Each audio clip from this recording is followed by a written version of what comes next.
अहबाब ज़ीवकार, एक दोस्त ने सवाल किया है कि क्या तरावी के अंदर कुरान सुनाने वाला हाफिज़ रोज़ा छोड़ सकता है, जबकि वो ये कहता है कि मुझे दौर करने में भी मुश्किल होती है और मेरी तबीयत भी कुछ ख़राब हो जाती है।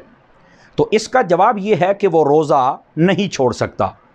आला हज़रत इमाम अहले सुन्नत मुजद्दिद दीन व मिल्लत अशाह इमाम अहमद रज़ा ख़ान फ़ाज़िल बरेलवी रहमतुल्लाह तआला अलैह आपसे इसी से मिलता जुलता सवाल हुआ। 10वीं जिल्द के अंदर आपने उसका जवाब लिखा है। आप फरमाते हैं कि उस हाफिज़ को चाहिए किसी और हाफिज़ का इंतज़ाम करे, उसके पीछे खड़े होकर तरावी पढ़े, पर रोज़ा ना छोड़े।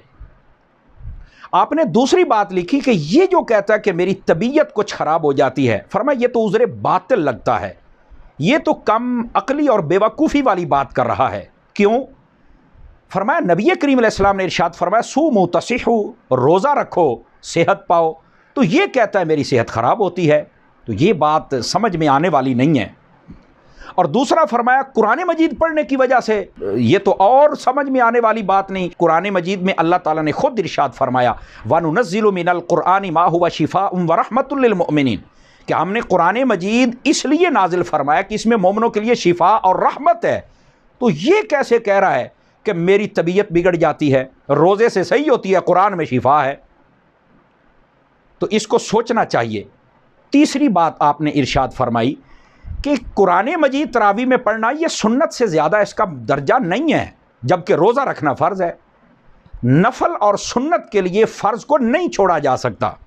बल्कि आपने वहाँ पर एक बड़ी प्यारी बात लिखी, सैयदना फ़ारूक़ आज़म रज़ी अल्लाह ताला अन्हो, आपने देखा एक दिन कि फ़जर की जमात में सुलेमान बिन अबी हस्मा हाज़िर नहीं हुए। आप उनके घर के करीब से गुज़रे, उनकी वालदा से पूछा कि आज आपका बेटा जमात में शरीक नहीं हुआ, क्या वजह है? तो उनका सारी रात नवाफिल पढ़ता रहा, तो वो अज़ान होते ही नमाज़ पढ़ के सो गया है।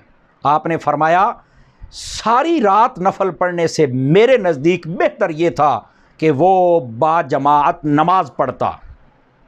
नमाज बाजमात वाजिब है, तो नवाफिल की वजह से जहाँ वाजिब छोड़ने की इजाज़त नहीं है, तो वहाँ नवाफिल और सुन्नत की वजह से फ़र्ज़ कैसे छोड़ सकते हैं? ऐसे लोगों के लिए आला हज़रत साहब रहमतुल्लाह अलैह ने फरमाया शायद वो इसलिए ये काम करते हैं कि हमारी इमामत बची रहे, या फिर हमें शरीनी और सूट और कुछ नजराना मिल जाए।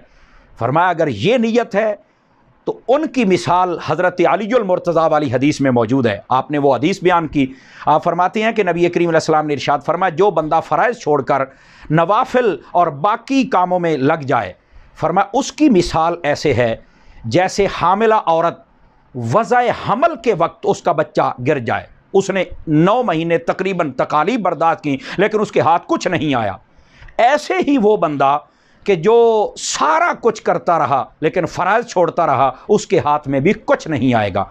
तो बिल्कुल रोज़ा नहीं छोड़ा जा सकता, रोज़ा रखना ज़रूरी है। और आपने बड़ी प्यारी बात की, फरमाया अगर दौर की वजह से है तो दौरे दीगर पे रख ले, मतलब वो किसी और महीने में दौर कर ले, लेकिन इस महीने के अंदर तरावी छोड़नी पड़े, तरावी के अंदर कुरान सुनाना छोड़ना पड़े तो छोड़ दे, लेकिन रोज़ा ना छोड़े।